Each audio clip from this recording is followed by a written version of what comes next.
Hello నమస్తే, welcome to పాడ్కాస్ట్లో మనతో పాటు ఉన్నారు లిబరేషన్ కాంగ్రెస్ పార్టీ అధ్యక్షులు మాజీ ఐఏఎస్ విజయ్ కుమార్ గారు. సార్ నమస్తే. నమస్తే. ఆంధ్రప్రదేశ్ తాజా రాజకీయాలు మాట్లాడదాం. చాలా రోజులైంది, చిన్న గ్యాప్ కూడా వచ్చింది పాడ్కాస్ట్ మనకి. ఏంటి ఆంధ్రప్రదేశ్ ఎలా ఉంది? 18 నెలలు అవుతుంది. కూటమి సర్కారు సజావుగా నడుస్తుందా? సరైన దారిలో వెళ్తుందా? ఏమనిపిస్తుంది? అంటే according to them they are fulfilling every promise. So చేశాము అని చూపించేసి అయిపోయిందని చెప్పేస్తున్నారు. సూపర్ 6 అయిపోయింది అన్నారు. ఎక్కువ మాట్లాడితే మళ్ళీ మీ నోరు మందం అన్నారు. అదే 4 మందం అన్నారు. సో అట్లా sir they are marking ticks. ఇది అయిపోయింది టిక్స్ చేస్తున్నారు. But in reality it is not reaching the people. So ఎవరి కోసం అయితే అది ఇంటెండ్ చేయబడిందో వాళ్ళకైతే అందడం లేదు. బట్ స్టార్ట్ చేయటం, ఇవ్వడం అన్నది అయితే జరుగుతుంది. ఓకే, నెక్స్ట్ చంద్రబాబు నాయుడు గారి పైన గత ప్రభుత్వం అక్రమంగా కేసులు పెట్టింది. 19 నుంచి 24 మధ్య అక్రమంగా కేసులు పెట్టి అరెస్ట్ చేసింది అనే నేరేషన్ 5 years తెలుగుదేశం పార్టీ మాట్లాడుతూ వచ్చింది. అధికారంలోకి వచ్చిన తర్వాత ఆ కేసుల్ని విత్డ్రా చేసుకున్నారు.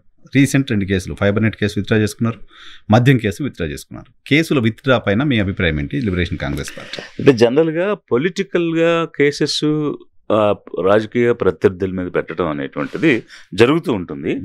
ఆ పార్టీ అధికారంలోకి వచ్చినాక తప్పుడు కేసులు పెట్టారని వీళ్ళు క్యాబినెట్లో డిస్కస్ చేసి కొన్ని జిఓసి ద్వారా, ఫర్ ఎగ్జాంపుల్ తునిలో రైలు జరిగిన కేసు కానీ అట్లా కొన్ని కేసెస్ మీద, కొన్ని ఇలాంటి కొన్ని కేసులు ఉంటాయి కదా, ఇలాంటి వాటిలో చేయటం సహజంగా ఇంతవరకు జరిగేది.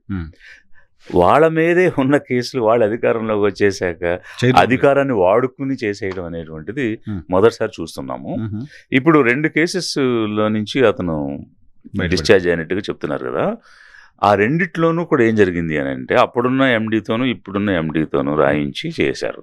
బట్ అప్పుడున్న ఎండీల్ని వీళ్ళు అరెస్ట్ చేసి వాళ్ళ కస్టడీలో పెట్టుకుని భయభ్రాంతులకు గురి చేసి నువ్వు పెట్టవా అని హై హ్యాండెడ్గా సంతకాలు పెట్టించి కేసుల నుంచి విముక్తి చెందడం అనేటువంటిది క్రిస్టల్ క్లియర్గా కనిపిస్తుంది. అబ్యూజ్ ఆఫ్ పవర్ అనేది. At the same time hand twisting. ఆ పాత ఆఫీసర్స్ని తీసుకొచ్చి రకరకాల రీజన్స్లో అరెస్ట్ చేసి, ఫర్ ఎగ్జాంపుల్ ఇప్పుడు వాసుదేవరెడ్డి అరెస్ట్ అన్నది ఒక కంప్లైంట్, ఒక ప్లెయిన్ పేపర్ మీద కంప్లైంట్ అప్పుడున్నటువంటి సెక్రటరీకి ఇచ్చినారు. ముఖేష్ ఎవరు ఉన్నారు అప్పుడు. ఇస్తే ఆయన సేమ్ బెవరేజెస్ ఎండీకి పంపించారు. వాళ్ళు చూసి మేము దీనిలో కనిపెట్టాల్సిన అంశం ఏమీ లేదు, ఇందులో ఎలాంటి పొరపాటు లేదు అని రాస్తూ, ఒకవేళ ఇన్వెస్టిగేట్ చేయాలి అని అంటే కనుక ఏదైనా స్పెషల్ టీమ్ని వేయాలి అని ఒక లైన్ రాయించారు వాళ్ళతో. అంటే ఆ కార్పొరేషన్ అయితే ఏం లేదని చెప్తుంది, బట్ ఇంకా ఏదైనా మీరు తెలుసుకోవాలంటే ఏదైనా టీం పెట్టాలని అని ఆ లైన్ తీసుకుని ఒక SIT వేశారు, సిట్ వేశారు. ఆ సిట్ని తీసుకుని వీళ్ళందరినీ అరెస్ట్ చేయడం మొదలుపెట్టారు. సో కంప్లైంట్, ప్లెయిన్ పేపర్ మీద కంప్లైంట్ అంటే ఇదంతా కూడా స్టోరీ, అంటే వెల్ నిటెన్ స్టోరీ అనమాట. సో పక్కాగా ఒక కథను తయారు చేసి దాని ప్రకారంగా వీళ్ళు పావులు కదుపుకుంటూ కంప్లైంట్ ఒక పేపర్ మీద ఇప్పించడం, దాని మీద వీళ్ళు రాయడం, దానిలో ఒక మాట అనడం, ఆ మాట ప్రకారంగా సిట్ వేయడం, సిట్ ప్రకారంగా లిస్ట్ చేయడం, లిస్ట్ ప్రకారంగా అరెస్ట్ చేయడం, జైల్లో పెట్టడం, ఇదంతా కూడా చాలా హై హ్యాండెడ్గా అబ్యూజింగ్ పవర్ అనేది కనిపిస్తుంది. అందులో భాగంగా ఈ వాసుదేవరెడ్డితోనూ ఇంకొక ఎండీతోనూ రాయించేసి, సో కంప్లైంట్ విత్డ్రా చేస్తున్నాడు కాబట్టి కేసు లేదనే దాన్ని వీళ్ళు తీసుకుంటున్నారు. But it's not correct. It won't sustain, it won't stand అని. ఈ కేసులోనే నాకు గుర్తుంది ఆ కేసు. అప్పుడు చంద్రబాబు నాయుడు గారి కేసు అంటే చాలా పాపులర్ కేసు, మాజీ ముఖ్యమంత్రి కాబట్టి రెగ్యులర్ ఫాలో అయ్యాం కదా. దీంట్లో క్వాష్ చేయమని ఆయన సుప్రీంకోర్టుకి వెళ్తే సుప్రీంకోర్టు ఒప్పుకోలే క్వాష్ చేయడం, హైకోర్టుకి వెళ్తే హైకోర్టు ఒప్పుకోలే, ఈవెన్ ACB కోర్టు ఒప్పుకోలే. దాంట్లో ఏదో ఎవిడెన్స్ ఉందనే కదా రిమాండ్కి ఇచ్చారు. సో కోర్టులకి ఏదో కనిపించిన ఎవిడెన్స్, ఆయన క్వాష్ చేయడానికి కావాల్సిన మెటీరియల్ లేదు అని చెప్పిన కోర్టులకి ఈ వీళ్ళు అసలు ఏం లేదు అని రాసిస్తే సరిపోతుంది. అలా లోక్ అదాలత్లో పెట్టి కేసులు కొట్టేసినట్టుగా కొట్టేయచ్చు. అంటే వీళ్ళు విత్డ్రా చేసుకుంటున్నారు కదా, సో డిఫరెంట్ రూట్ తీసుకున్నారు. 164 స్టేట్మెంట్ ఇచ్చిన తర్వాత విత్డ్రా చేసుకుంటే వ్యాలిడ్ అవుతుందా సార్? 164 స్టేట్మెంట్ మ్యాజిస్ట్రేట్ దగ్గర ఇచ్చింది వెరీ వ్యాలిడ్ కదా. వ్యాలిడ్. రెండోది ఏంటంటే దానికి రీజన్స్ కూడా ఇవ్వాలి. Mere withdrawal will not suffice. So they have to substantiate with reasons. అంటే క్లియర్గా మేనేజ్మెంట్ అనేది తెలిసిపోతుంది కదా. సో అధికారం ఉంది, దుర్వినియోగం చేస్తున్నారు, మేనేజ్మెంట్ చేస్తున్నారు, వాళ్ళకై వాళ్ళు డిశ్చార్జ్ చేసేసుకుంటున్నారు. సో ప్రజలు గమనించాలి ఇది ఎట్లా. అంటే ఆ రోజు కేసు ఉంది, ఆ రోజు అభియోగం ఉంది, ఆ రోజు అభియోగంలో స్టఫ్ ఉంది కాబట్టి సుప్రీంకోర్టు కూడా ఒప్పుకోలేదు. అలాంటి దాన్ని ఇప్పుడు వీళ్ళు ఎలా చేస్తున్నారు అని అంటే అంత బ్లేటెంట్గా ఓపెన్గా చేసేసుకుంటున్నారు. Because no one can question. ఇప్పుడు ఆ క్వశ్చన్ చేసేటువంటి ఇప్పుడు మెయిన్ ప్రధాన ప్రతిపక్షాన్ని కూడా ఇరుకుని పెట్టారు, వాయిస్ లేకుండా చేశారు, మాట్లాడితే వాళ్ళని కూడా అరెస్ట్ చేస్తున్నారు, భయపడుతున్నారు అందరూ. సో ఇట్లాంటి సిచ్యువేషన్ లో maybe this right time to conclude అని తెలుగుగా చేసుకుంటారు. ఏంటంటే చాలా మంది నిన్న కొంతమంది మాట్లాడుతున్నారు, అమరావతి రైతులు నాకు కూడా ఫోన్ చేసి మాట్లాడుతున్నారు. అమరావతి రైతుల పైన పెట్టిన కేసులు ఇప్పటివరకు విత్డ్రా చేసుకోలేదు. వాళ్ళపైన చాలా కేసులు అప్పుడు ప్రభుత్వం పెట్టింది ఎజిటేషన్ సందర్భంగా. ఆ కేసులు మాత్రం ప్రభుత్వం అంత సీరియస్ గా తీసుకోలేదు, ఇప్పటివరకు విత్డ్రా చేసుకోలేదు. మరి ఎవరైనా కనీసం ప్రజా సంక్షేమం కోరేవాళ్ళైతే మొట్టమొదట రైతులకు సంబంధించి ప్రజలకు సంబంధించిన దాని మీద కదా చేయాలి, శ్రద్ధ పెట్టి విత్డ్రా చేయాలి. ఇప్పుడు అంత సెల్ఫిష్గా నాయి మాత్రం చేసేసుకుంటాను, జనం ఎట్లా పోయినా పర్లేదు అని అనుకుంటే వాళ్ళు లీడర్ ఎట్లా అవుతారు? They are just politicians. So వాళ్ళ బెనిఫిట్ వాళ్ళ అధికారమే చూసుకుంటున్నారు తప్ప ప్రజలు వాళ్ళ క్షేమం అనేది చూడటం లేదనేది ఈ చర్యలో క్లియర్ కనిపిస్తుంది. ఇంకోటి, ఆంధ్రప్రదేశ్లో అధికారులు కొంతమందికి పోస్టింగ్లు ఇవ్వకుండా ఆపుతున్నారు. కొంతమంది అధికారుల సస్పెన్షన్లు ఎక్స్టెన్షన్ అవుతూ వస్తున్నాయి. 6 నెలలు 3 నెలలు ఎక్స్టెన్షన్ అవుతూ వస్తున్నాయి. 17 నెలలుగా 18 నెలలుగా సస్పెన్షన్లో ఉన్న అధికారులు, పోస్టింగ్లు రాని అధికారులు ఉన్నారు. డజన్కు పైగా అధికారులు ఇబ్బందులు పడుతున్నారు. పర్టికులర్గా వాళ్ళలో దళిత సామాజిక వర్గానికి సంబంధించిన బ్యూరోక్రాట్స్ ఎక్కువ ఉన్నారు. రీజన్ ఏంటి? వాళ్ళకి ఇంకా ప్రొటెక్షన్ ఏం లేదా? ప్రభుత్వం అనుకుంటే సస్పెండ్ చేసి పక్కన పెట్టేసేయచ్చా? యాక్చువల్గా సివిల్ సర్వీసెస్కి సంబంధించి కోడ్ ఆఫ్ కండక్ట్ రూల్స్ ఉన్నాయి. దీని ప్రకారంగా సస్పెన్షన్ చేయాల్సిన పరిస్థితి వస్తే 6 monthsకి ఖచ్చితంగా దాన్ని రివ్యూ చేయాలి. సస్పెన్షన్ రివ్యూ చేసి whether it is required to be continued or revoke చేయాలా అనేది తీసుకోవాలి. వీళ్ళు ఏం చేస్తున్నారంటే టెక్నికల్గా 6 నెలలకు ఒకసారి కమిటీ మీట్ అయినట్టు రివ్యూ చేసినట్టు దీన్ని కొనసాగించాలి అని మినిట్స్ రాసుకుని మళ్ళీ కొనసాగించడం చేస్తున్నారు, ఎక్స్టెన్షన్ చేస్తున్నారు, చేసుకుంటూ వెళ్తున్నారు. నా ఫండమెంటల్ క్వశ్చన్ ఏంటంటే వీరందరూ కూడా officers, they are on rolls, పేరోల్స్లో ఉన్నారు, సర్వీస్లో ఉన్నారు. వాళ్ళు చేసిన ప్రతి చర్య, తీసుకున్న ప్రతి నిర్ణయం ఫైల్లో ఉంది. ఫైల్ని ఇప్పుడు మార్చలేరు. మోర్ ఓవర్ ఆంధ్రప్రదేశ్లో అంతా ఈ office, so everything is online. You can't change time even 1 second. Date సంతకం పెట్టిన సెకండ్ కూడా మార్చలేము మనం, డేట్తో పాటు చేయలేం. అట్లాంటి సిచ్యువేషన్లో ఒక ఆఫీసర్గా ఆన్ డ్యూటీ డిశ్చార్జ్ చేసిన అంశాలని నువ్వు ఎంత ఇన్వెస్టిగేట్ చేసి ఎంత తవ్వి ఏం పైకి తీస్తావు? అతను ట్యాంపర్ చేయడానికి అవకాశం లేదు కదా. లేదు, కొన్ని తవ్వి ఏం తీస్తారు? పేపర్ మీద లేనిది ఇంకేదో జరిగిందని మీరు భావిస్తే వాళ్ళని పిలిచి మాట్లాడవచ్చు. అలా మాట్లాడినప్పుడు వాళ్ళు ఒకటి అందుబాటులో ఉన్నారు, they are not habitual offenders, they are not murderers, they didn't flee away from the country, దేశంలోనే ఉన్నారు, రోల్స్లో ఉన్నారు, సర్వీస్లో ఉన్నారు. అసలు వాళ్ళని కస్టడీలోకి తీసుకుని జైల్లో పెట్టాల్సిన అవసరం ఏంటనేది నా ఫండమెంటల్ క్వశ్చన్. ఎందుకు జైల్లో పెట్టాలి? తప్పు చేసినాక కోర్టు శిక్ష విధిస్తే వెళ్తారు, అది వేరే. బట్ ముందుగానే జైల్లో ఎందుకు పెట్టాలి? ఫండమెంటల్ క్వశ్చన్ అది. అసలు బెయిల్ అడగడమే తప్పు, అవసరమే రాకూడదు కదా. Because they are your own employees and there are different methods of disciplinary actions. గ్రావిటీని బట్టి మామూలుగా ఒక ఛార్జెస్ ఫ్రేమ్ చేస్తారు, ఛార్జ్ షీట్ అయిన తర్వాత ఒక ఎంక్వైరీ జరుగుద్ది, తప్పు ఉంటే పనిష్మెంట్ ఇస్తారు, ఇంక్రిమెంట్స్ అని రకరకాలుగా. మరీ భయంకరమైన తప్పు ఉంటే you can discharge him from the service, ఆ లెవెల్ వరకు వెళ్ళొచ్చు. ఏదన్నా క్రిమినల్ మ్యాటర్స్ ఉంటే కోర్టులో వేస్తే కోర్టు జడ్జి శిక్షిస్తాడు. బట్ అలా ఈరోజు ఒక డెప్యూటీ అంటే డైరెక్టర్ జనరల్ ఆఫ్ పోలీస్ క్యాడర్లో ఉన్నవాళ్ళు, ఐజీ క్యాడర్లో ఉన్నవారు, ఎస్పీ క్యాడర్లో ఉన్నవాళ్ళు, ఇంకా IAS, senior IAS officer, special chief సెక్రటరీగా ఉన్నారు. వీళ్ళని ఎందుకు జైలు పాలు చేయాలి? అసలు ఈ కల్చర్ ఎప్పుడు లేదండి. గతంలో యునైటెడ్ ఆంధ్ర ఉన్నప్పుడు కూడా ఒకరిద్దరు, ఇప్పుడు బీపీ ఆచార్య, శ్రీలక్ష్మి ఇట్లాంటి ఆఫీసర్స్ మీద అవి వేరే టైప్ ఆఫ్ ఎలిగేషన్స్. అది స్టేట్ పెట్టిన కేసులు కాదు. ఇక్కడ స్టేట్ పెడుతుంది, స్టేట్ పెట్టిస్తుంది కేసెస్, గవర్నమెంట్ పెట్టిస్తుంది. అది వేరే రూపంలో వచ్చింది, జ్యుడిషియరీ నుంచి వచ్చింది. ఈ రోజు బీపీ ఆచార్య, శ్రీలక్ష్మి కూడా ఆ కేసుల నుంచి డిశ్చార్జ్ అయిపోయారు, వాళ్ళ రోల్ లేదనేటువంటిది క్లారిటీ వచ్చింది. బట్ ఇక్కడ ఒక వెంజన్స్తో ఇక్కడ పనిచేసిన అధికారులను పని చేయించుకున్న ప్రభుత్వాలు కక్ష సాధింపుగా, దానిలో మీరు అన్నట్టు majority are backward and SC ST communities. అంటే సునీల్ కానీ, సంజయ్ కానీ, సునీల్ నాయక్ కానీ, జాషువా కానీ, అలాగే మన కాంతి రాణా కానీ, విశాల్ గున్ని, దెర్ ఆల్ ఒకరు తెలుగు పీపుల్, 2 సౌత్ ఇండియన్స్ అందరూ. సో ఈ రకమైన వివక్ష కూడా ఎక్కువ. ఈ చంద్రబాబు నాయుడు గారు సీఎంగా ఉన్నప్పుడు ఎప్పుడూ కూడా he encourages North Indians. Oh. And he gives all important positions to North Indians. Oh. ఇది ఒకటి ఎప్పటి నుంచో జరుగుతుంది. అయితే as civil servants we do not have that kind of differentiation. అందరు కలిసి ఉంటాం, మంచిగా ఉంటాం. ఇప్పుడు సతీష్ చంద్ర ఉండేవారు, ఆయన చాలా మంచిగా ఉండేవారు మాతో. We like him. నేను as a person I like him. But ఆయన చంద్రబాబు గారు కూడా ఆయన లైక్ చేశారు, ఆయన పెట్టుకున్నారు. సో అలాంటి విభేదాలు మన దగ్గర లేవు. కానీ ఇతను ప్రిఫర్ చేస్తాడు. మీరు కావాలంటే ఫస్ట్ టైం సీఎం అయిన దగ్గర నుంచి ఇప్పటి వరకు ఎవరెవరికి ఎట్లా ఇచ్చారు అనేది ఒకసారి మీరు చూస్తే how he preferred north Indians over south Indians. అప్పుడప్పుడు మధ్య మధ్యలో చాలా మంది వచ్చారు కదా, అంటే సీనియారిటీలో వచ్చినప్పుడు పెడతా ఉన్నారు. ఈ మధ్య ఇప్పుడు పెట్టారు, విజయానందన్ పెట్టారు అట్లా. సో మరి ముందు రాగానే నీరబ్ను కదా పెట్టారు. యాక్చువల్గా అయితే నీరబ్కి ఆ నెలతో సర్వీస్ అయిపోయిన అతను పెట్టి పొడిగించుకుంటూ వచ్చారు. అంత అవసరం ఏముంది? చాలా మంది సీనియర్స్ ఉన్నారు కదా, ఆ నెలతో అయిపోయాడని పెట్టుకుని పొడిగించుకుంటూ ఉండాల్సినంత గొప్ప ఏముంది అక్కడ? So that's what he does అనేది ఒకవైపు అయితే, ఇప్పుడు ఫండమెంటల్గా వాళ్ళని ఎందుకు అరెస్ట్ చేసి జైల్లో పెట్టాలి? వాళ్ళు అందుబాటులో ఉన్నారు కదా, నువ్వు ఫైల్స్ వాళ్ళకి ఇవ్వకూడదు అనుకున్నప్పుడు దూరంగా పెట్టు.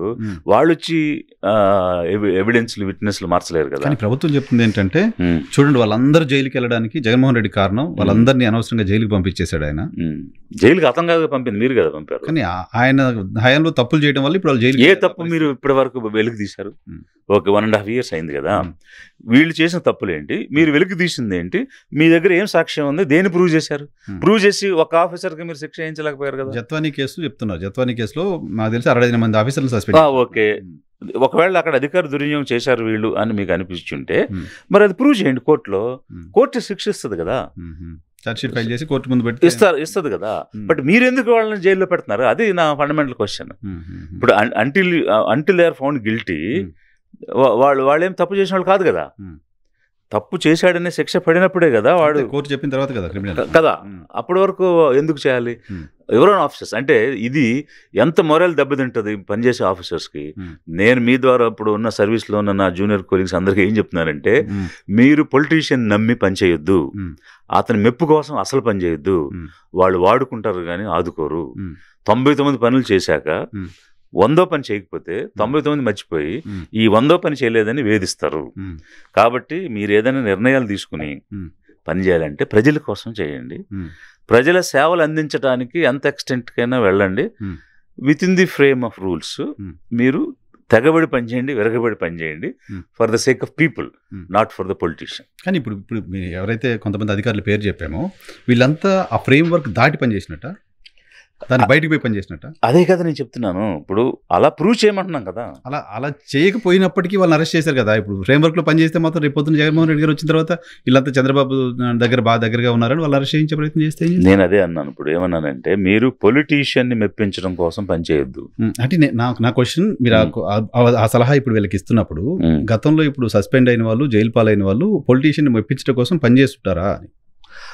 అంటే అలాంటి వ్యూ కోసం అంటే ఏమవుద్దంటే, ఇప్పుడు ఒక ఎలిగేషన్ వచ్చింది సునీల్ మీద, ఏమని జగన్ కళ్ళల్లో ఆనందం చూడటం కోసం రఘురామరాజుని కొట్టాడు అనేది ప్రచారం చేశారు ఈ కాకుల మీడియా. అదే కాకుల మీడియా అంటే కాకులు గద్దలు ఎట్ట పడిపోతాయి అట్ట పడిపోతారు. ఏదైనా చిన్న తేడా వచ్చినా, చిన్న మాట వచ్చినా కాకుల మీడియా అని పెట్టారు. ఎస్, కాకు గాలు చేస్తారు వాళ్ళు. గతంలో చేసింది కూడా కాకి గోలు చేసే తప్పులు. ఇప్పుడు ఈరోజు 14 లక్షల అప్పులు ఉన్నాయన్న దాన్ని కాదని అన్నారు కదా. 30,000 మంది మహిళల్ని హ్యూమన్ ట్రాఫికింగ్ చేశారన్నది కాదన్నారు కదా. మరి ఎంత కాకి గోల కదా చేశారు. కాకి గోల చేసి అబద్ధాలు నిజాలుగా ప్రచారం చేసి, ఒక కాకి గోల చేసి నిజమేమో అనుకునేటట్టుగా చేసి ఓట్లు వేయించుకుని గెలిచారు వాళ్ళు. దట్స్ వై ఇట్స్ కాకుల మీడియా. సో ఎవడన్నా నిజం మాట్లాడితే కాకులు పడినట్టు పడిపోతారు. అది కాబట్టి సో ఈ మీడియా చేసిన ప్రచారం ప్రకారం అది జరిగిందని. ఒకవేళ అది నిజమా అబద్ధమో మనకు తెలియదు. అబద్ధం అయి ఉండాలని నేను కోరుకుంటున్నాను. అలాంటి ఆలోచన కూడా చేయొద్దు మీరు అన్నది నా సూచన. ఎవరి కళల్లో ఆనందం కోసం పనిచేయ అనే అలాంటి అవకాశం కూడా ఇవ్వద్దు మీరు. మీ డ్యూటీ మీరు చేయండి, జనం కోసం చేయండి. కానీ కరెక్టే, మీరు చెప్తుంది కరెక్టే. సరే, ఆ జనం కోసం పనిచేయాలి. కాకి మీడియా చేసిన గోలని ఎండార్స్ చేస్తున్నట్టుగా ప్రవీణ్ ప్రకాష్ గారు బయటకు వచ్చి మాట్లాడారు. ఆయన ఏం మాట్లాడారు? నేను అప్పుడు పొరపాటు చేశాను, క్షమించండి. ఎవరికి? సాయి ప్రసాద్ గారికి, తర్వాత ఏబి వెంకటేశ్వర గారికి క్షమాపణలు చెప్పారు. అంటే అప్పుడు తప్పు చేశాననేది ఇప్పుడు ఆయన కన్ఫెస్ చేస్తున్నారు. అది చూసా నేను ఆ రోజు అనిపించింది. నిబంధనల ప్రకారం సరిగ్గానే చేశాను, బట్ నైతికంగా తప్పు అంటున్నారు. అలా ఉంటుందా? ఐఏఎస్ ఆఫీసర్లకి నిబంధనలు వేరు, నైతికత వేరు ఉంటుందా? అదే ఒక కొలీగ్ గురించి ఏం కామెంట్ చేస్తామని నేను సైలెంట్ అయిపోయాను. ఇప్పుడు అది ఎలా కామెంట్ చేయాలని చాలా ఉంది. ఫస్ట్ ఆఫ్ ఆల్ దానిలో మెటీరియల్ లేదనుకో ఎందుకు సస్పెండ్ చేయాలి? సస్పెండ్ చేయాల్సిన అవసరం లేనప్పుడు సస్పెండ్ చేయాల్సిన అవసరం లేదని రాయొచ్చు కదా. సో అట్లాంటి అనేక సందర్భాల్లో మేము రాసాము ఇది కరెక్ట్ కాదు, ఇలా చేయకూడదు అని. అట్లీస్ట్ మన నోటింగ్స్ మనం రాయొచ్చు కదా. పైన నిర్ణయం చేసుకునే వాళ్ళకి డిస్క్రిప్షన్ ఉంది. They can over rule your decision, your notings. So fact నువ్వేం రికమెండ్ చేయొద్దు, అలా నువ్వేమి ఫేవర్ కూడా చేయొద్దు. ఫ్యాక్చువల్స్ రాయి, ఫ్యాక్ట్స్ రాయి. మెజారిటీ ఆఫ్ ది టైమ్స్లో ఒకవేళ పైనుంచి ఒత్తిడి వచ్చి చేయాల్సిన పరిస్థితి ఉంటే ఫ్యాక్ట్స్ రాసి ఊరుకుంటారు. So that decision maker decision తీసుకుంటారు. ఓకే. మరి ఆ రోజేమో రాసి ఈ రోజేమో ఇలా మాట్లాడటం, అది ఏ రకంగా నైతికత అవుతుంది? ఇప్పుడు నైతికతలో ప్రకారంగా నాది పొరపాటు అన్నప్పుడు ఇప్పుడు చెప్పటం కూడా నైతికత కాదు కదా. Very true, very true. అది నైతికత కాదు కదా. ఇప్పుడు మనం పని చేస్తున్నప్పుడు మన చుట్టూ ఉన్నవాళ్ళు కానీ మన పైన ఉన్నవాళ్ళు కానీ మనం నమ్ముతారు. సో నమ్మిన కొన్ని విషయాలు మనకు చెప్తారు, కొన్ని విషయాలు చేయమంటారు. నీకు ఇష్టమైతే ఆ నమ్మకంతో పని చేస్తాం, ఇష్టం లేకపోతే నేను ఇక్కడ ఉండలేను, ఇమ్మడలేనని పక్కకు పోతాం. ఇప్పుడు ఇష్టమయ్యి పనిచేసి ఎదుటి మన పైన ఉన్న బాస్కి, అది చీఫ్ మినిస్టర్ కావచ్చు లేదా మినిస్టర్ కావచ్చు, వాళ్ళకు ఒక నమ్మకాన్ని కలిగించి ఆ నమ్మకంలో వాళ్ళు అనేక విషయాలు మీతో పంచుకుని ఇలా చేద్దాం అలా చేద్దాం అని సూచనలు సలహాలు తీసుకున్న తర్వాత ఇప్పుడు బయటకు వచ్చి ఆ నమ్మకానికి హాని కలిగే విధంగా మాట్లాడటం, అది ఎలాంటి నైతికత అవుతుంది? Is it moral? Is it ethics? ముసోరీలో ట్రైనింగ్లో అకాడమీలో నేర్పించిన ఎథిక్స్ ఇవేనా? ఇవి కాదు కదా. అది ఏదైనా కానీ నువ్వు తీసుకున్నావు, అది మనతోనే ఉండాలి, మనతోనే అంతరించిపోవాలి, అంతే తప్ప బయటకు వచ్చి ఇలాంటి అని మాట్లాడకూడదు కదా. తెలిసిందంట ఇప్పుడు నేను మాట్లాడితే నేను ఎందుకు ట్రోల్ మెటీరియల్ అయిపోతున్నాను సోషల్ మీడియాలో అని ఆయన తెలుసుకుంటే, ఆత్మవిమర్శ చేసుకుంటే అప్పుడు అందుకే I don't want to comment, but it is not ethical, it is not moral. అది నైతికత కాదు. మనము ఒక కాన్ఫిడెన్స్తో కాన్ఫిడెన్షియాలిటీతో మనము అవతల వ్యక్తిని ట్రస్ట్తో చేసిన ఏ పని కూడా బయటకు వచ్చి మాట్లాడటం అనేది అనైతికం అనేది నా భావన. నీకు ఇష్టం లేనప్పుడు అప్పుడే రాసి సైలెంట్గా ఉండొచ్చు, లేదా దాని గురించి ప్రస్తావించడం కూడా అనైతికం. I don't do that. So ఇప్పుడు ఇంతకాలం ఇన్ని సర్వీస్లో చాలామంది చాలా విషయాలు అడిగినా కూడా నేను ఏ సీక్రెట్ బయట మాట్లాడలేదు. ఆ రోజు అది మనల్ని నమ్మారు, ఒక సీక్రెట్ అయ్యి ఉండొచ్చు. బట్ నాకు నేనుగా చెప్తే నాకేం విలువ, నా మోరల్స్ ఏమవుతాయి, నా క్యారెక్టర్ ఏమవుతుంది? సో ఇప్పుడు మీరు జగన్మోహన్ రెడ్డి పక్కన ఉన్నారు, లేకపోతే ఇంకొకరు పక్కన ఉన్నారని ఎంతమంది ఎన్నన్నా, అది వర్కింగ్ రిలేషన్. ఆ రోజు వర్కింగ్ రిలేషన్లో కలిసి పనిచేసే క్రమంలో ఒక సమిష్టి నిర్ణయం తీసుకున్నప్పుడు దాని గురించి ఈరోజు విమర్శించడం, మాట్లాడటం, ప్రస్తావించడమే తప్పు.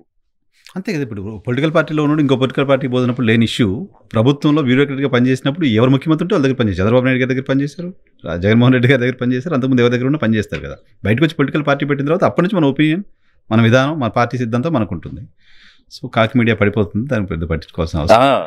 సో ఇప్పుడు ఆఫీసర్స్ కూడా ఏం చేస్తారండి, ఎవరు అధికారంలో ఉంటే వారు చెప్పిన ప్రకారం పనిచేస్తారు. ప్రభుత్వ పాలసీ ప్రకారం కదా చేయాలి కూడా, వాళ్ళకి ఆప్షన్ లేదు. ఆ చేసే క్రమంలో కొంతమంది అత్యుత్సాహంతో చేస్తారు, కొంతమంది పద్ధతిలో చేస్తారు. ఆ అత్యుత్సాహంతో చేసే వాళ్ళ కోసమే నేను ఇచ్చేటువంటి సూచన. సో బీజేపీ, టీడీపీ, జనసేన కూటమి ఎలా ఉంది? కూటమిలో సర్దుబాట్లు, కూటమిలో సమన్వయం ఏమైనా కనిపిస్తుందా? మీరు లాస్ట్ టైం మాట్లాడారు, ఢిల్లీ నుంచి నాకేదో కొంత సమాచారం ఉంది అని పవన్ కళ్యాణ్ గారి గురించి. సో ఇప్పుడు ఏంటి, కూటమి ఎలా అనిపిస్తుంది, సమన్వయం? నాకున్న సమాచారం ప్రకారం 2027 ఉగాదికి లోకేష్ని చీఫ్ మినిస్టర్ చేయబోతున్నారు. ఏం సార్, చాలా పెద్ద స్టేట్మెంట్ ఇస్తున్నారు. సో ఢిల్లీలో, నాగ్పూర్లో జరిగినటువంటి డిస్కషన్స్, దాని అవుట్కమ్స్, ప్రధానమంత్రి కానీ ఇంకా మిగిలినటువంటి వాళ్ళు కానీ ఇన్ ప్రిన్సిపల్ అగ్రీ అయినట్టు, వారు ఆల్మోస్ట్ ఇదే బెటర్ ప్రపోజిషన్ అనుకున్నట్టు. కాబట్టి 2027 ఉగాదిని ముహూర్తంగా పెట్టుకున్నట్టు నాకు అందినటువంటి సమాచారం. పవన్ కళ్యాణ్ ఏమైపోవాలి? సో అంటే పవన్ కళ్యాణ్ అనేది అదొక పార్టీ, ఆ పార్టీ ఒక ఐడియాలజీతో ఏర్పడింది అని నేను అనుకోవడంలా. ఎందుకంటే అది చంద్రబాబు నాయుడు కోసం ఏర్పాటు చేయబడిన పార్టీ. చంద్రబాబు నాయుడు యొక్క కళ్ళలో ఆనందం చూసి ఆయన ముఖ్యమంత్రిని చేయాలని ఏర్పడిన పార్టీ అనేది నా భావన. కానీ లోకేష్ ముఖ్యమంత్రిని చేయడానికి ఏర్పడ్డ పార్టీ కాదు కదా పోనీ. ఎగ్జాక్ట్లీ. సో ఇప్పుడు ఇక్కడ ఏం జరుగుతుంది, లోకేష్ని ముఖ్యమంత్రి చేయాలనేది ఇంటిలో నుంచి ప్రెషర్ అమితంగా ఉంది. దాన్ని తట్టుకుని నిలబడే పరిస్థితిలో చంద్రబాబు నాయుడు గారు లేరు. అంటే నాకు తెలిసిన సమాచారం చెప్తున్నా. సో లేరు. ఈ పరిస్థితిలో ప్రధానమంత్రి గారిని కలుసుకోవడం, తర్వాత పార్టీని కేంద్ర ప్రభుత్వాన్ని నడిపించే సంస్థని కలుసుకోవటం, అక్కడ చాలా పావులు కదపటం, చాలా రకాలైనటువంటి చర్చలు జరిగాయి. అంత లోతైనటువంటి సమాచారం నేను చెప్పలేను కానీ, but one thing is in principle they have agreed. And ఇంకొక విషయం ఏంటంటే చంద్రబాబు నాయుడు కంటే కూడా లోకేష్ బెటర్ కదా అన్న ఫీలింగ్లో కూడా ఉన్నారన్నది. బీజేపీ వాళ్ళ కాదు సార్, బీజేపీ వాళ్ళకి పవన్ కళ్యాణ్ పైన ఎక్కువ ప్రేమ ఉంటుంది కదా సార్. చంద్రబాబు నాయుడు గారి పైన లేకపోవచ్చు, నేను అగ్రీ చేస్తా, టీడీపీ వాళ్ళు కూడా అగ్రీ చేస్తారు. దాన్ని కూటమిని కలిపింది పవన్ కళ్యాణ్. పవన్ కళ్యాణ్ తుఫాన్ అని మోడీ మాట్లాడారు, పవన్ కళ్యాణ్ గురించి చాలా పెద్ద ఎలివేషన్స్ ఇచ్చారు. అటువంటి పవన్ కళ్యాణ్ ప్లేస్లోకి నారా లోకేష్ ఎలా వస్తారు? ఇప్పుడు 135 సీట్లున్న పార్టీ ముఖ్యమంత్రి అవుతాడు కానీ 20 సీట్లున్న వాడు ముఖ్యమంత్రి అవ్వలేడు కదా. కాడు, కానీ నెక్స్ట్ టైం కైనా భారతీయ జనతా పార్టీ పవన్ కళ్యాణ్ ప్రొజెక్ట్ చేస్తుంది, పవన్ కళ్యాణ్ ముందు పెడుతుంది. అవును, ఎలా నెక్స్ట్ టైం అయినా ఇప్పుడు పర్సంటేజ్ ఆఫ్ ఓట్స్ మీరు చూసినప్పుడు 5%, 5.8, తర్వాత 6.8 వచ్చాయి. అలాగే వాళ్ళకి వచ్చినటువంటి సీట్స్ కూడా ఒక కాంబినేషన్లో వచ్చాయి, స్వతంత్రంగా తెచ్చుకోలేరు.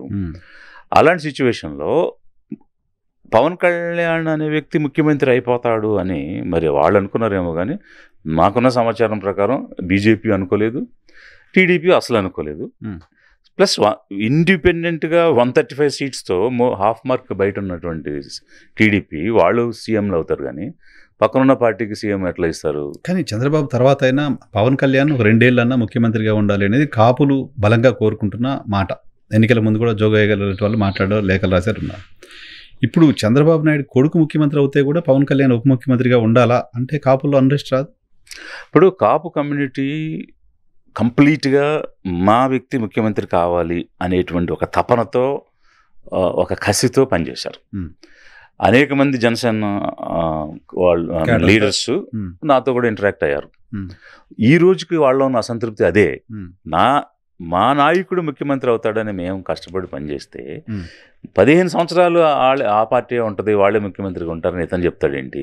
ఇక ఇలాంటప్పుడు మేము అక్కడ ఎందుకు ఉండాలి, దేనికోసం ఉండాలి, మేము అంటే మా కళ నెరవేరదు అని క్లారిటీ వచ్చేసినాక మాకెందుకు ఈ పార్టీ అనే భావన భయంకరమైన చర్చ జరుగుతుంది జనసేనలో. చాలామంది బయటకు వచ్చేయడానికి కూడా సిద్ధంగా ఉన్నటువంటి పరిస్థితి ఉంది. సో ఇన్ని రకాలైనటువంటి విషయాలు, సమాచారాలు మనకి తెలుస్తూ ఉన్నాయి. ఈ క్రమంలో భాగంగా లోకేష్ అనే వ్యక్తి ప్రధానమంత్రితో సరే అక్కడ జరిగినటువంటి సంభాషణ మాటల గురించి నేను బయట చెప్పను. బట్ ఒక సయోధ్య అనేది జరిగింది, క్లియరెన్స్ అనేది ఇచ్చారు. ఆ క్లియరెన్స్ ఇచ్చిన తర్వాత మీరు జరిగిన సీక్వెన్స్ ఆఫ్ మీటింగ్స్ చూస్తే how much preference he's giving to Lokesh అనేది మీకు అర్థమవుతుంది. డెఫినెట్గా అది కనపడుతుంది. రేయాసుల్లో పవన్ కళ్యాణ్ కూడా పక్కన పెట్టి లోకేష్ని మోదీ దగ్గర తీసుకోవడం, ఆ క్లోజ్నెస్ కనపడుతుంది, తెలుస్తుంది గతంలో ఎప్పుడు లేనిది. సో పవన్ కళ్యాణ్ ఒప్పుకుంటాడా సార్ లోకేష్ని సీఎం చేస్తే as per your idea? First of all ఒప్పుకోవాల్సిన అవసరం ఏముంది, ఆయన ఎందుకు ఒప్పుకోవాలి, అది ఫండమెంటల్ పాయింట్. రెండోది ఏంటంటే ఇప్పుడు ఈయనకైనా నేను విశ్వగురువు, దేవుడు, దూత అని పిఎం చెప్పుకుంటున్నాడు. ఆయన నా గురువు అని ఈయన చెప్పుకుంటున్నాడు. మరి గురువు తీసుకున్న నిర్ణయాన్ని శిష్యుడు అంటే కాదంటాడు. ఆయన ఒప్పుకోవాలి. ఎందుకు ఒప్పుకోవాలంటే ఈ 2 పార్టీలని కలిపేలా ఒప్పించింది ఆయన కాబట్టి ఇప్పుడు ఆయన ఒప్పుకోవాల్సిన అవసరం ఉంటుందా అని. అసలు ఆయన ఒప్పుకుంటాడా లేదా అనే డిస్కషనే ఆయనకి రాదు అనేది నా పవన్ కళ్యాణ్ ఒప్పుకుంటాడా లేదా అనేది చర్చే కాదు అనేది నా పాయింట్. మోర్ ఓవర్ ఒకవేళ ఇతనికి ఏమైనా చిన్న ఇబ్బంది ఉన్నా when PM taken a decision he cannot he has no choice but to accept అనేది other side of the system. So ఈ పారామీటర్స్లో ఇన్ని రకాలైనటువంటి కాంబినేషన్ జరుగుతూ ఉన్నాయి. సో మరి ఇప్పుడు చంద్రబాబు నాయుడు గారు ఏం చేస్తారు? ఆ చర్చ కూడా ఏం జరగలేదా? ఉంది, అది కూడా ఉంది, ఉపరాష్ట్రపతి ఆయన ఉంది ఇంకా చాలా ఉంది. అలా అనుకుంటే రాష్ట్రపతి ఎవరు అవుతారు అనేది కూడా ఉంది. సో అన్ని విషయాలు మనం ఇప్పుడే చెప్పడం కాదు. అయితే ఇప్పుడు ఈ మీరు ముఖ్యమంత్రి కాపులు కాంబినేషన్ వచ్చింది కాబట్టి సునీల్ కుమార్ గారు నేను ఒక ప్రపోజల్ ఇచ్చారు. కాపులు దళితులు కలిస్తే కాంబినేషన్ బాగుంటుంది, కాపులు ముఖ్యమంత్రి కావాలి, దళితులు ఉప ముఖ్యమంత్రి కావాలి అని ఒక కమెంట్ చేశారు. దానిపై రాజకీయంగా కూడా చాలా ఇష్యూస్ నడుస్తుంది. సో ఆ కమెంట్ని మీరు ఎలా చూస్తారు? ఫస్ట్ పాయింట్ ఏంటంటే, ఇలా కాస్ట్ రిలేటెడ్గా అనేది కనుక మనం తీసుకుంటే single largest community in Andhra Pradesh is Mala community. మొత్తం ఎంటైర్ పాపులేషన్లో అంటే ఈచ్ కాస్ట్ ఒక కాస్ట్గా మనం తీసుకుంటే కనుక సింగిల్ లార్జెస్ట్ కమ్యూనిటీ వచ్చి 9.89%, అంటే నియర్లీ 10% ఉన్నటువంటి community Mala community. Second place Kapu, third place Madiga, then Yadava, ఆ తర్వాత రెడ్డి, ఆ తర్వాత ఇంకా వేరియస్ కమ్యూనిటీస్ ఉన్నాయి. So this is how. అయితే సిమిలర్ కాస్ట్ని కనుక కలుపుకుంటే, లైక్ ఇప్పుడు కాపుతో పాటు ఒంటరి, బలిజ, తూర్పు కాపు కూడా కలిపితే they are coming to 13% okay. So ఆ విధంగా మేమంతా కాపులమే, మేమంతా ఒకటే కమ్యూనిటీ అని వాళ్ళు క్లెయిమ్ చేస్తూ, సో దే ఆర్ పోజింగ్, అంటే రియాలిటీలో బిలో 14% ఉన్నారు, బట్ పబ్లిక్గా మేము 19 ఉన్నాం, 20 ఉన్నాం అని చెప్తున్నారు. It's not true. Okay, they are 14 that's all, max is 14. Then అలాంటప్పుడు సిమిలర్ కమ్యూనిటీస్ అంటే ఇప్పుడు షెడ్యూల్ కాస్ట్లో ఉన్న కమ్యూనిటీస్ అన్ని తీసుకుంటే ఇట్ ఈస్ క్రాసింగ్ 19%, అంటే యావరేజ్గా 20% ఉంటారు, ఇంక్లూడింగ్ ద క్రిస్టియన్, హిందూ, అన్ని రిలీజియన్స్లో ఉన్న వాళ్ళు కలుపుకుంటే. So 1/5 of the population are this schedule caste కమ్యూనిటీస్లో ఉన్నవాళ్ళు. సో అలాంటప్పుడు మరి democracy means what? Majority means what? Numbers. So numbers speaks democracy. కాబట్టి అలాంటప్పుడు ఖచ్చితంగా విడిపోయిన ఆంధ్రప్రదేశ్కి ముఖ్యమంత్రి షెడ్యూల్ కాస్ట్ నుంచి అవ్వాలి, if you go by majority and if you go by community, because they get the precedence. First అవకాశం వాళ్ళకి రావాలి. As for democracy, as for numbers మొదటి అవకాశం రావాలి. అప్పుడు ఎస్సీస్ నుంచి ముఖ్యమంత్రి అయితే కాపుల నుంచి ఉప ముఖ్యమంత్రి అవడం అనేది సమంజసం. ముఖ్యమంత్రినా ఇంకా వాళ్ళు ముఖ్యమంత్రి దాకా రావచ్చు. అంటే మీరు ఈ కాంబినేషన్ వెళ్ళినప్పుడు సునీల్ గారి కాంబినేషన్, మరి ఆయన ఎందుకు మాట్లాడుంటారు? అది is not a political party, political. అదే అంటే ఒకవేళ ఆ డైమెన్షన్స్ లో కనుక మనం చూస్తే అది జరగాలి. సో అంటే ఇప్పుడు వేరియస్ రీజన్స్ ఉంటాయి కదా. ఒక పర్సన్ సీఎం అవ్వాలంటే ability, knowledge, experience, political maneuvering ఇవన్నీ ఉంటాయి కదా. సో 20% పాపులేషన్ బ్యాక్వర్డ్ కమ్యూనిటీస్, ఎస్సీస్ కమ్యూనిటీస్ నుంచి ఉండి ఆ స్థాయిలో ప్రెజర్ చేయలేకపోతున్నారు సార్ పార్టీల పైన. డెఫినెట్గా కనీసం స్టేక్ తీసుకోలేకపోతున్నారు. చైర్ ఓకే, తర్వాత విషయం, స్టేక్ తీసుకోలేకపోతున్నారు.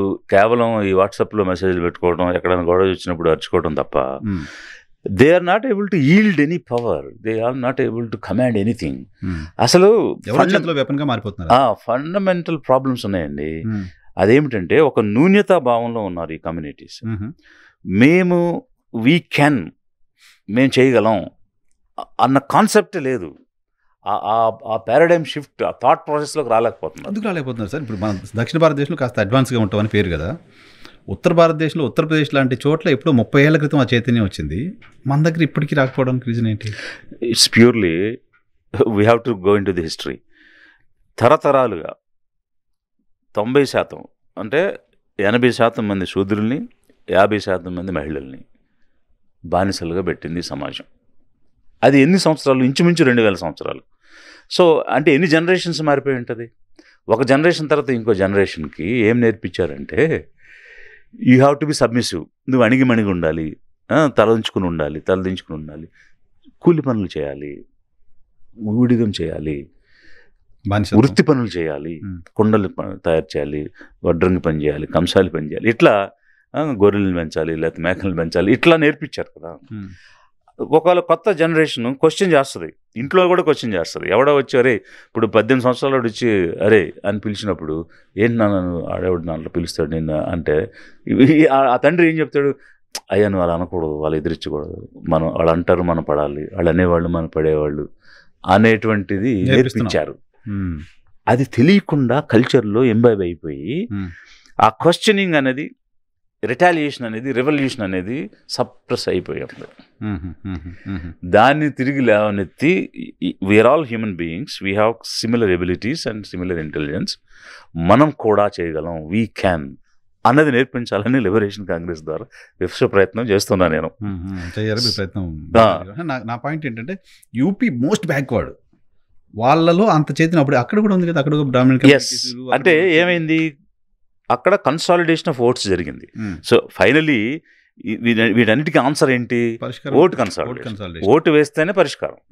ఆ ఓటు వేసే దగ్గర వీళ్ళు కన్సాలిడేట్ కాలేకపోతున్నారు, ఆ సంఖ్యలు తెంచుకోలేకపోతున్నారు, ఏదో పార్టీ గుప్పెట్లో ఉండిపోతున్నారు. సో దట్స్ వై నేను పదే ఏం చెప్తున్నానంటే, ముందు మీరు సంఖ్యలు తెంచుకోండి, ఏ పార్టీ వైపుకి వెళ్తారో తర్వాత చూద్దాం. ముందు ఈ పెత్తందారుల పార్టీల నుంచి మీ సంఖ్యలు తెంచుకోండి. మిమ్మల్ని ఎవరైతే ఏలుతున్నారో, మిమ్మల్ని ఎవరైతే అణిచివేత చేస్తున్నారో, అప్రెస్ చేస్తున్నారో వాళ్ళకి ఓట్లేసి మళ్ళీ వాళ్ళతో అప్రెస్ చేయించుకోవద్దు. ఈ 8 yearsగా వాళ్ళకి ఓటేసి వాళ్ళతోనే మీరు అణిచివేత చేయించుకుంటున్నారు కదా. ముందు తొక్కండి బాబు అని మనమే అవకాశం ఇస్తున్నాం, నువ్వు అధికారం ఇచ్చి కూర్చోబెట్టి మళ్ళీ వాటితో తొక్కించుకుంటున్నాం. దాన్ని బ్రేక్ చేయండి ఫస్ట్, ఏ పార్టీకి వేస్తారు తర్వాత చూద్దాం అనేటువంటిదే ఐఎమ్ గివింగ్ అవేర్నెస్.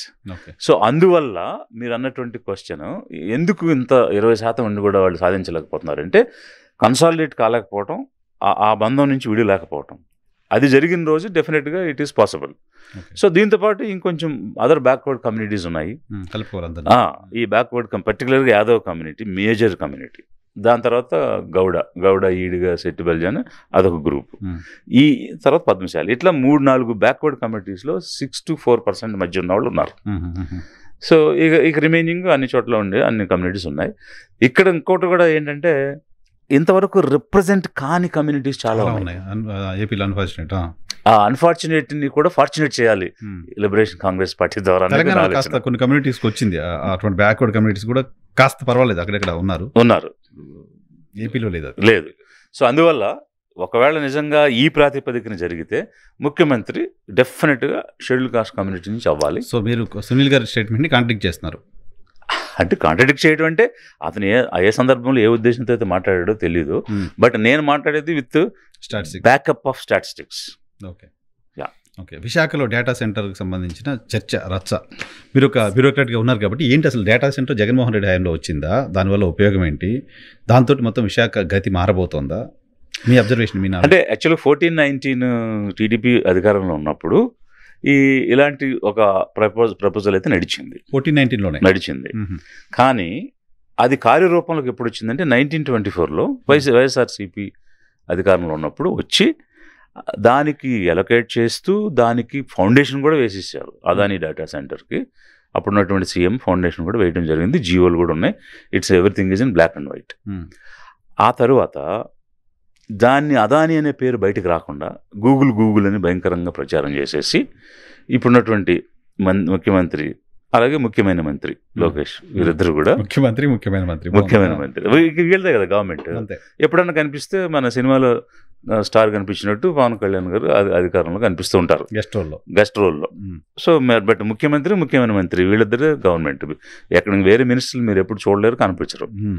సో అలాంటి సిచ్యువేషన్లో గూగుల్ అనే ప్రచారం, ఈ కాకుల మీడియా ఉంది కదా, దాంతో బాగా ప్రచారం చేసేసి ఏదో వచ్చేస్తుంది, ఏదో జరిగిపోతుంది అన్నారు. యాక్చువల్గా ఇది వేరే దేశాల్లో రిజెక్ట్ అయినటువంటిది, అమెరికాలో కూడా మా దగ్గర వద్దు, ఇక్కడ పెట్టొద్దు అని అన్నటువంటిది. కర్ణాటకలో పూజారి సమ్ మినిస్టర్ గారు ఉన్నారు కదా, 20,000 కోట్లు మీరు ఆఫర్ చేశారు, అంత డబ్బు పెడితే బెంగళూరులో ఎప్పుడే పెట్టి ఉండేవాళ్ళం మేము, ఇన్ని రాయితీలు ఇన్ని కోట్లు ఇచ్చి మేము పెట్టుకోవాలని మేము అనేది వారు కూడా చెప్పున్నారు. సో అసలు అన్ని రాయితీలు ఇచ్చి అన్ని వేల కోట్లు ఇచ్చి ఎన్ని ఉద్యోగాలు వస్తాయి? 20,000 కోట్లతో మనం ఎంతమందికి ఉద్యోగాలు ఇవ్వచ్చు, ఎన్ని కుటుంబాలను పోషించవచ్చు? ఈ రకమైనటువంటి స్టాటిస్టిక్స్ కానీ ఈ రకమైన ఇన్ఫర్మేషన్ కానీ ఎవరు ఆలోచించడం లేదు అనేది ఒకటైతే, ఎంటైసింగ్ చేశారు, బ్రైబ్స్ ఇచ్చారు అని ఈనాడులోనే గత ప్రభుత్వంలో బ్రైబ్స్ ఇచ్చి అదాని చేజిక్కించుకున్నాడని ఈనాడులో రాశారు. ఓకే, రాసినాక అతని మీద కేసులు అమెరికాలో పెట్టారని ఈనాడే రాసింది. అది దాంట్లో కదా, ఇదే అదాని, ఇదే కదా అదాని పవర్, దాంట్లో అదాని పవర్, సెక్యూ ఒప్పందాలు, వాట్ ఎవర్ ఆంధ్రప్రదేశ్ అదానికి రాసిస్తున్నారని రాశారు. దీనికి సంబంధించి కేసులు పడినాయి, ఇతను ఇక్కడ బ్రైబ్స్ ఇచ్చాడు, లంచాలు ఇచ్చాడు అనేటువంటి రాశారు. అలాంటి అదానీ డేటా సెంటర్లోకి గూగుల్ ఎట్లా వెళ్ళింది అనేది అమెరికాలో చర్చ జరిగింది. సో అమెరికాలో చర్చ జరిగి ఈ రకంగా బ్రైబ్స్ తీసుకుని డిపార్ట్మెంట్ ఆఫ్ జ్యుడిషియరీలో ఫెడరల్ కోర్ట్స్లో కేసులు నడుస్తున్న అదానీతో గూగుల్ ఎట్లా కలిసిందని అమెరికాలో దీని మీద కేసు వేశారు. కేసు ఉందా ఇప్పుడు? వేశారు. ఓకే. సో ఆ కేసు తేలిన తర్వాత ఈ డేటా సెంటర్ వస్తారా అనేది తెలుస్తుంది అనేది ఒక పక్క అయితే, అంటే ఇవన్నీ కూడా డిఫరెంట్ ఇన్ఫర్మేషన్స్. సో అందువల్ల అంటే ఈ కేసు వేసిన విషయం ఇప్పుడు లేటెస్ట్గా ఇక్కడున్న ఐటీ మినిస్టర్ లోకేష్ వాళ్ళకి తెలిసింది, కానీ దీని గురించి ఎక్కడ మాట్లాడొద్దు, మీరు దీని గురించి ఎక్కడ ప్రస్తావించొద్దని దాన్ని దాచిపెట్టారు. సార్ ఇప్పుడు 30,000 మంది మహిళలు హ్యూమన్ ట్రాఫికింగ్ జరిగిందని కేంద్ర నిఘా వర్గాలు పవన్ కళ్యాణ్ చెప్పారు. ఏమీ కాని పవన్ కళ్యాణ్ ఆ రోజు ఓన్లీ సినిమా యాక్టరే, అప్పుడు కళ్యాణ్ పదవి లేదు, ఏ పదవి లేని ఒక సినిమా యాక్టర్కే తెలియలేంది 30 సంవత్సరాలు ఐఏఎస్ ఆఫీసర్గా ఉండి ఢిల్లీలో కానీ ఆంధ్రాలో కానీ ఇలా రకరకాల నెట్వర్క్స్ ఉంటాయి కదా, so many people connections we do have.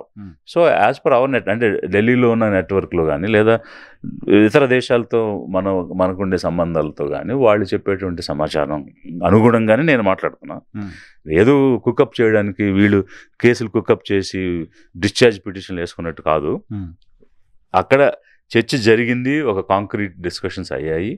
అలాగే అమెరికాలో కూడా ఈ డేటా సెంటర్ మీద గూగుల్ సీనియర్ ఎగ్జిక్యూటివ్, గూగుల్ కంపెనీలో ఉన్న సీనియర్ ఎగ్జిక్యూటివ్ వేశాడు case. How can A bribe company enticing Adani కంపెనీతో గూగుల్ ఎలా టైఅప్ అవుతుంది, ఎలా వాళ్ళు బంధం ఏర్పరచుకుని వెళ్తారు. సుందర్ పిచ్చై అద్భుతంగా చెప్పారు, చంద్రబాబు నాయుడు గొప్పోడని చెప్పారని, మోదీ గొప్పోడని చెప్పారని వీడియోస్ వచ్చాయి. ఇన్ఫ్యాక్ట్ ఇప్పుడు ఈ గూగుల్ సెంటర్ అనే దానివల్ల వచ్చే లాభం ఏంటి, జరిగే నష్టం ఏంటి అన్న విషయం ప్రైమ్ మినిస్టర్ కూడా తెలుసు. దానివల్ల అంటే యాక్చువల్గా ఇంటర్నేషనల్ రిలేషన్స్లో కూడా ఈరోజు పిఎంకి ఫేస్ ఆఫ్ అయిపోయింది, ఫేస్ సేవింగ్ లేదు. సో ఇంటర్నేషనల్ రిలేషన్స్లో, ట్రేడ్ రిలేషన్స్లో కంప్లీట్గా ఫెయిల్ అయిపోయాడు ప్రధానమంత్రి అనేది ఇంటర్నేషనల్గా జరుగుతున్న చర్చ. ట్రంప్కి ఫ్రెండ్గా ఉన్నవాడు ఈరోజు ఎనిమిగా అయిపోయాడు అనేది ఇంకొక చర్చ. దానికి కూడా అనేక కారణాలు ఉన్నాయి. సో ఈ రీజన్స్తో ఒక పర్టికులర్ సిచ్యువేషన్ తర్వాత he may opt for resignation of prime minister also. అట్లాంటివి కూడా నడుస్తున్నాయి. అది మేబీ ఒక సంవత్సర కాలంలో అలాంటి డెవలప్మెంట్స్ కూడా మనం చూడొచ్చు. సో ఇన్ని సిచ్యువేషన్స్ నడుస్తున్న క్రమంలో గూగుల్ డేటా సెంటర్ అనేటువంటిది వీళ్ళు కూడా ఖచ్చితంగా ఇన్ని వస్తాయి అన్ని వస్తాయని చెప్పలేకపోతున్నారు కదా. ఊరికే అదేదో గొప్ప అని చూపించడం, గేమ్ చేంజర్ అంటున్నారు, గేమ్ చేంజర్ అనడం. సో మనకి ఇప్పుడు ఏషియాలో హాంకాంగ్లో కానీ సింగపూర్ కానీ ఇట్లాంటి కంట్రీస్లో బ్యాకప్ సిస్టమ్ కనుక దెబ్బతింటే they will connect to this data centre. ఈ విశాఖపట్నంలో పెట్టబోయే డేటా సెంటర్తో కనెక్ట్ అయ్యి దాని నుంచి బ్యాకప్ అంటే ఆ కంప్యూటర్స్ అన్ని ఆ సిస్టమ్స్ అన్ని ఫెయిల్ అయినప్పుడు దీని నుంచి బ్యాకప్ పెట్టుకోవాలనేది వాళ్ళ ఆలోచన. సో స్ట్రాటజిక్గా ఇండియాలో ఉండడం ఉపయోగకరం అనేది వాళ్ళు ఆలోచించారు. అందుకనే వెంటనే గూగుల్ ముందుకు వచ్చింది. But there are so many issues in it. అవన్నీ క్లియర్ అయ్యి ఎస్టాబ్లిష్ అవుద్దా లేదనేది అయితే డౌట్స్ ఉన్నాయి. We have to wait and see. Jaganmohan Reddy టైంలో వచ్చింది ఓన్లీ అదానీ డేటా సెంటర్, దానిలో ఇప్పుడు గూగుల్ ఇన్వాల్వ్ అవుతుంది. Yes, okay. But data centre అనేది ఆల్రెడీ ఉంది. అది దానికి కవర్ ఏదైనా పెట్టవచ్చు, మీరు పైన ప్యాక్ చేసి దాని మీద స్టిక్కర్ ఏదైనా వేసుకోవచ్చు. Okay, okay.